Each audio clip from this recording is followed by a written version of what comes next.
Okay, good evening, everybody. We didn't learn the halachos where we left off in the kitchen dinam for about 6 weeks because there are 4 weeks of Yom Tif, and then before that was Rosh Hashanah, Yom Kippur, and Sukkot. Anyway, so let's get back to where we left off in the practical dinam in the kitchen. Now, we know already from a lot of different dinam that we learned that food absorbs things with heat. I mean, utensils absorb things through heat, number one. And secondly, that after 24 hours, the taste is a blemished taste. So therefore, we learned, for instance, if somebody would cook milk in a meat pot, and the meat pot wasn't used for 24 hours, so then the milk would be kosher, but you have to kosher the pot because now the pot has meat and milk together, right? So now there's something called, we mentioned it briefly, but now we're going to learn the laws of it. There's something called davar chodef. Davar chodef means sharp foods. Okay, now sharp foods have a different category in halacha than non-sharp foods. Okay, now what's considered sharp foods? Garlic, lemon, horseradish, very salty things like sour pickles, herring, various different spices, anything that's very sharp. That has a din what's called davar chodef, something sharp. Now, there's three unique laws. Number one, that when you cut something with, you cut an onion, this is very practical, very, very practical. You cut an onion with a meat knife. That onion, because of the sharpness and the pressure of the blade cutting the onion, it becomes absorbed in the meaning. The knife, whatever the knife is, meat or milk, becomes absorbed in the onion. Secondly, even if the knife wasn't used for 24 hours, even then, because it's sharp, and we learned that what's the uniqueness of after 24 hours? The taste becomes a blemished taste, but something sharp, halachically, makes blemished unblemished, which means very simple.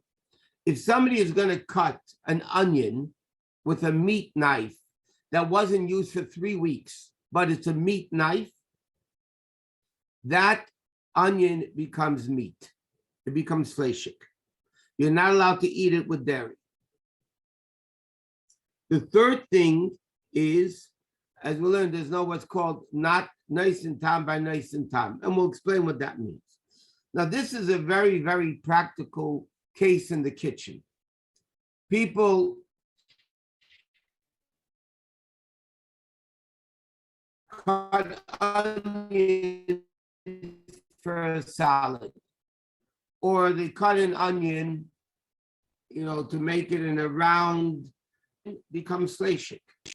Then you cannot use it for your cheese sandwich to put an onion on top of your lox and cream cheese or whatever, because then that onion became halachic because you cut it with a meat knife.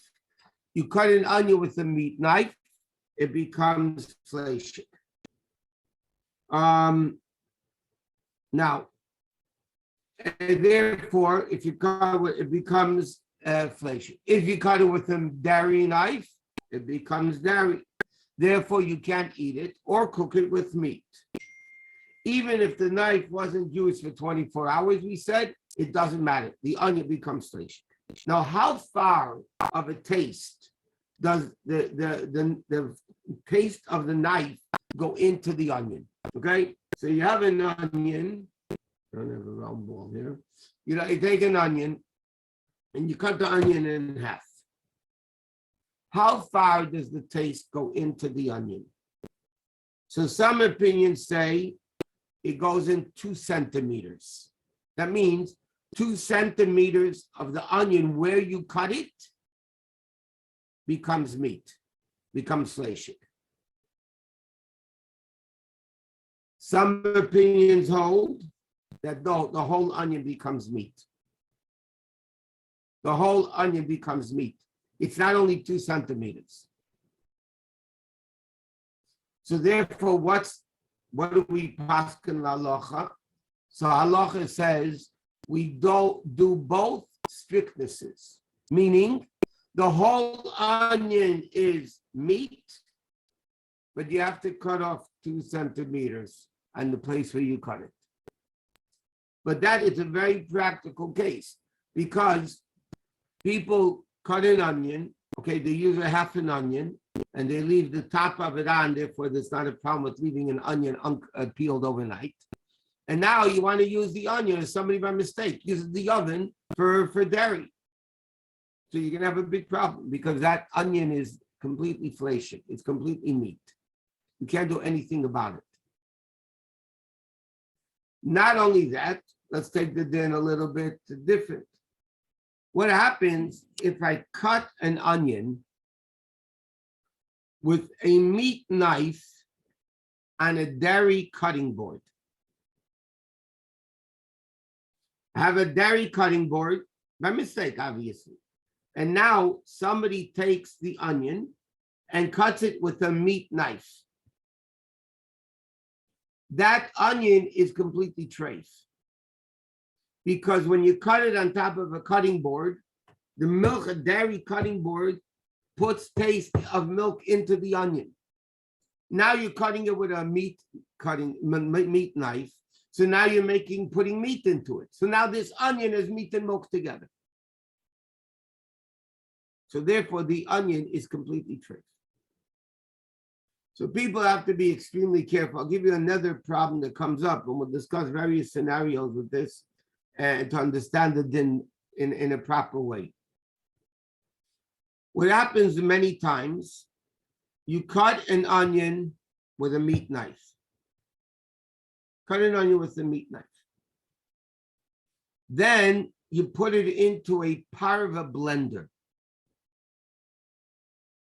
You have a blender that's parva.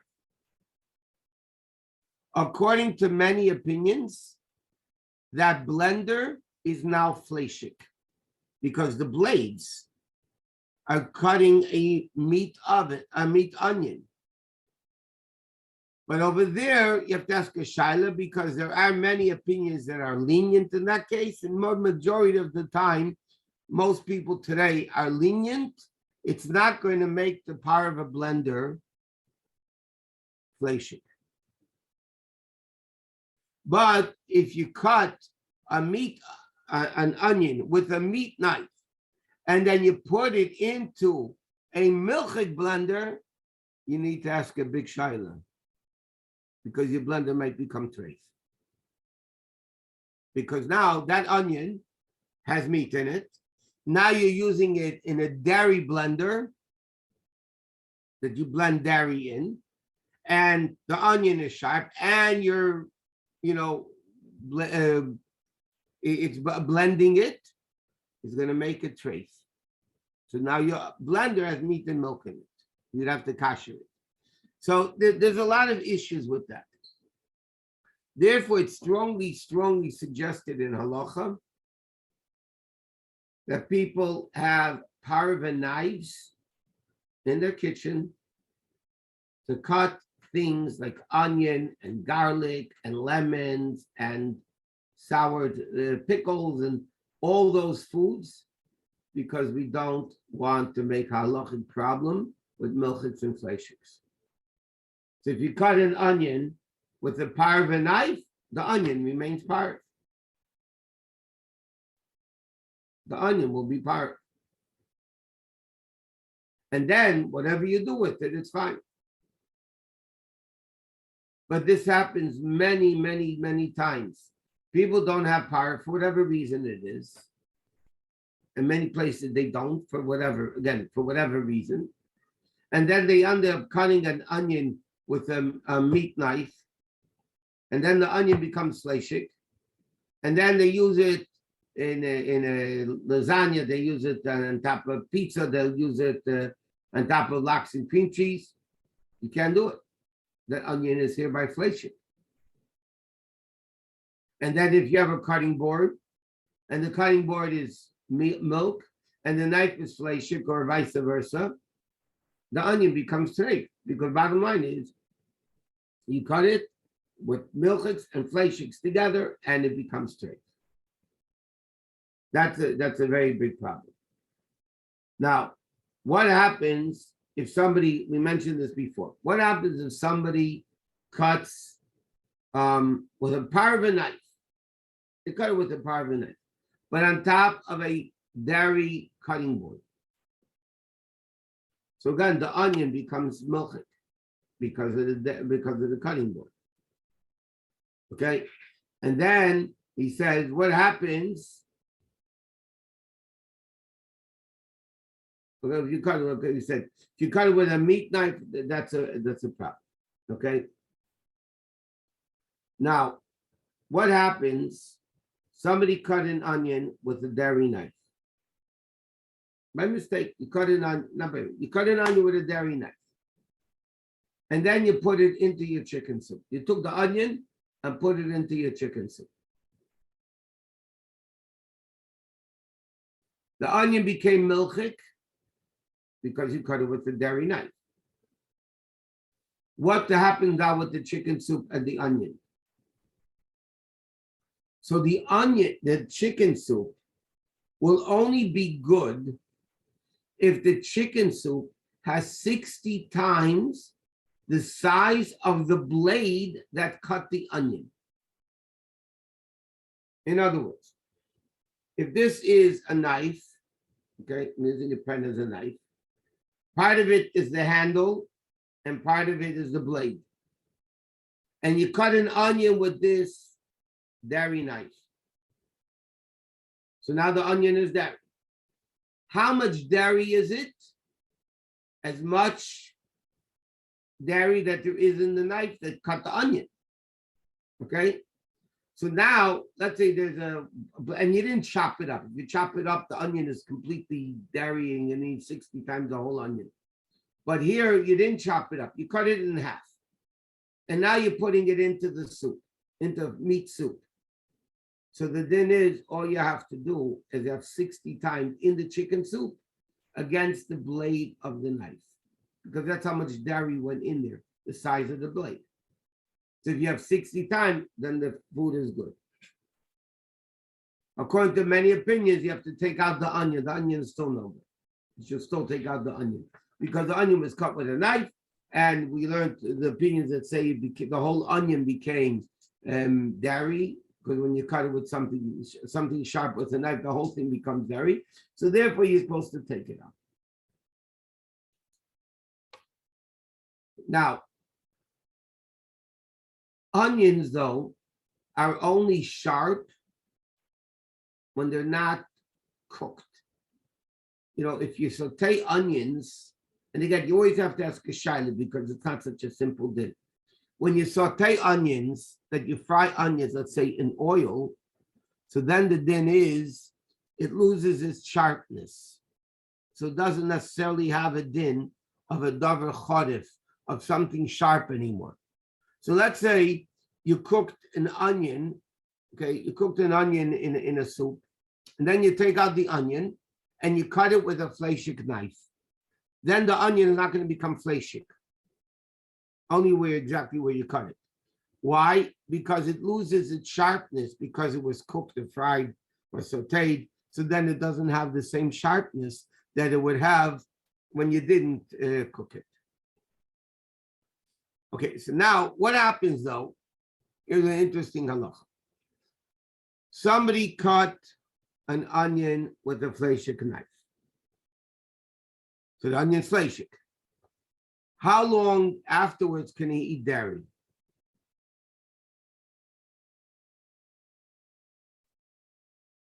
So the halacha is he doesn't have to wait any time. because the onion is not that halachic that's going to make you wait 6 hours. So if somebody cuts an onion with a halachic knife and they eat the onion in a salad or whatever, so then the din is you can eat right afterwards, you can eat that. If you ate meat, and then some opinion, most people don't pass like that, there is an opinion that says then you should wait 6 hours before you eat an onion that was cut with a dairy knife. But not everybody agrees with that either. Okay, so the bottom line of this din, of the din we just discussed before we move on to cutting things that are not sharp. Bottom line is that, practically speaking, you need to make sure in the house you have parva knives that cut all sharp things. Because again, if by mistake somebody cut open a garlic with a dairy knife, you can't cook it in your halachic pot. If you did, and you have 60 times the knife or 60 times the little garlic, so then you're gonna be fine. Okay, because it's batel b'shishim. But you can't take garlic and put it into a salad that you're gonna have cheese in it. Or an onion that you cut with a halachic knife, and then you're gonna put cheese into the salad. Because then onion became halachic because you cut it with a halachic knife. Same thing would be if you cut it with a dairy knife. If you cut it with a dairy knife, again, it's the same thing. A parva knife, okay. The parva knife, somebody's asking a question, very good question. What happens if you cut something parva, cut an onion with a halachic knife on a dairy cutting board? So we learned the onion becomes treif, but the knife doesn't. The knife doesn't because that's not going, it's not coming back into the knife. You shouldn't do it, obviously. But the onion is treif, the knife is not necessarily treif.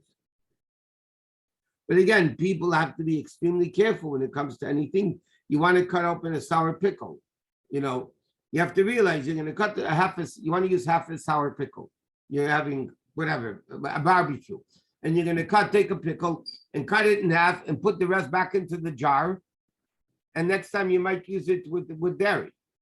But if you cut the pickle with a halachic knife, that pickle is halachic.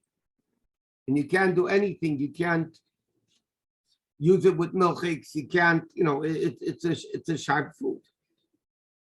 Now, if somebody cuts things that are not sharp, okay? Let's say, for instance, and not hot, because hot, it makes it much more complicated. What happens if somebody cuts cold meat with a milchic knife? By mistake, somebody has a piece of meat, and by mistake, they grab a dairy knife, and instead of they cut cold meat. They had salami, okay, a block of salami, and they're cutting it with a milchic knife. Or there's a block of cheese and they're cutting with a halachic knife, but everything's cold. So the din is whether the knife was used that day or not. The meat that you're cutting with the dairy knife needs to be washed 3 times. In addition to that, that's to wash it all very well the place you cut. In addition to that, because of the pressure of the knife, even though it's cold, you need to cut off a very thin strip, what's called kadei kalipa that we learned about.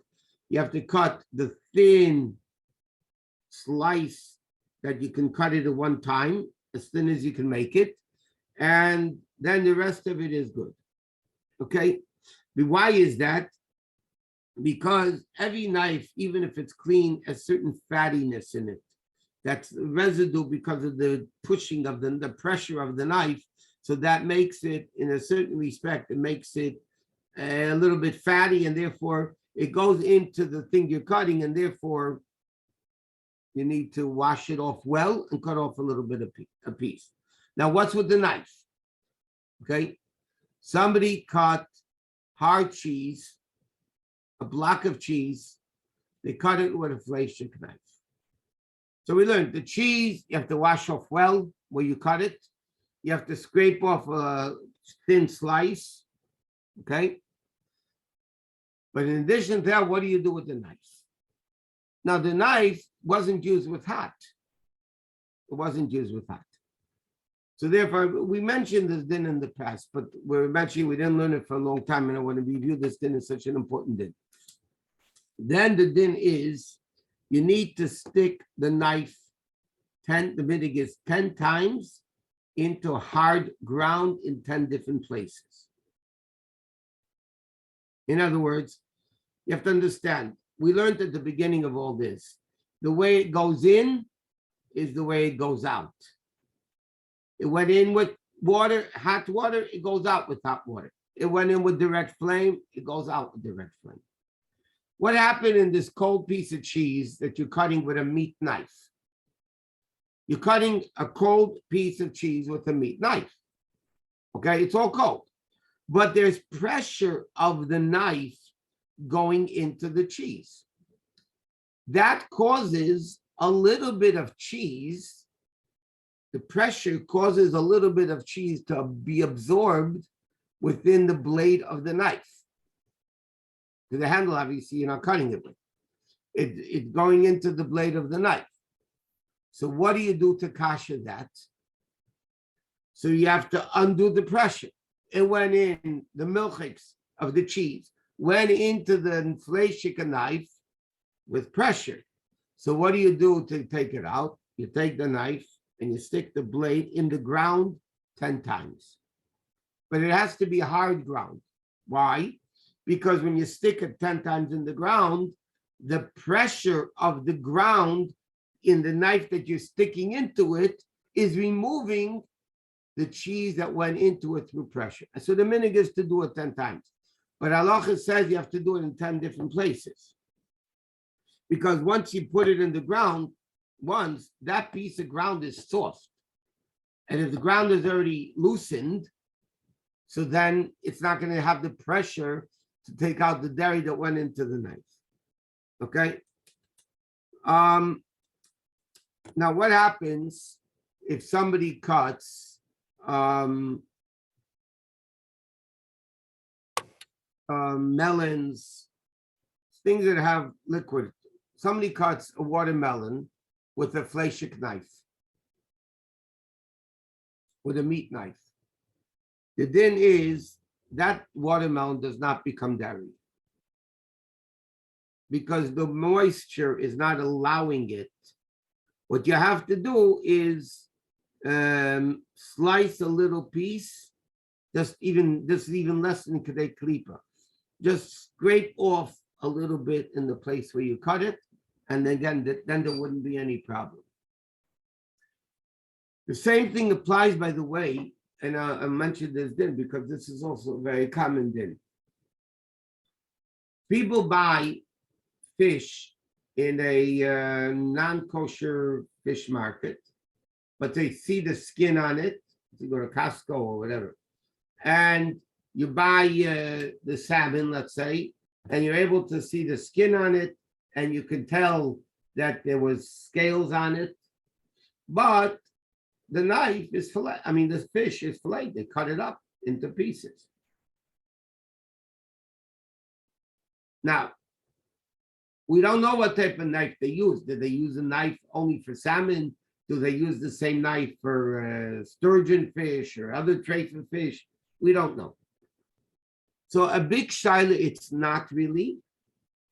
But what really needs to be done, if you're buying it and you know it's not a shaila and kashrus of the fish, when you bring it home, you should wash it very well where the place where it was cut.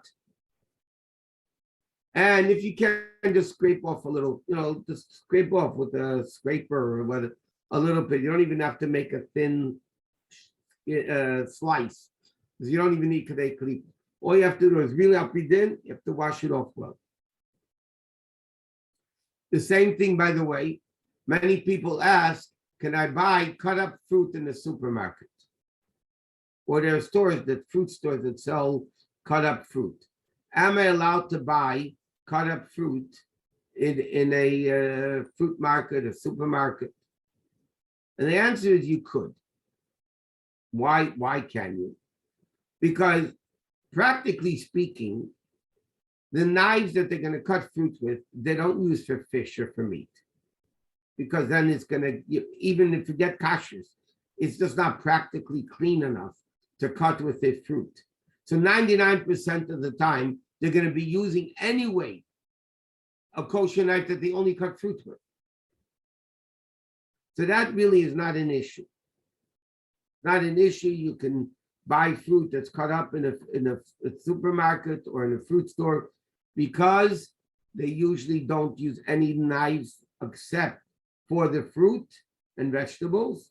Now you can buy something sharp. You can buy a cut up onion. You can buy cut up garlic. You can cut up, Now, obviously, when you buy sour pickles in a jar and it has a hechsher, whatever. So then obviously they never cut it with a non-kosher knife. It was always cut with machinery or whatever. That's 100% kosher. So then that's not an issue. So that wouldn't be a question, and that you would be allowed to do. So you can buy fruit in a fruit market. You can buy cut up fruit in the supermarket. It's really not an issue with that at all. And also another practical din. What happens if somebody doesn't cut hard cheese? Somebody, let's say, cuts soft cheese. For whatever reason, if they took cottage cheese, okay, and they cut it with the knife, whatever. It's a crazy case, but that's an example. So because it's soft and it's cold, so in that case, and there's no pressure involved, in that case, all you have to do is wash off the cheese well, and that's it. And the knife, of course, you have to wash off well, because over there was no pressure, and it was not hot, it was cold. So then there's not an issue with that at all. Okay, that's it for this. Let's go to Tanya.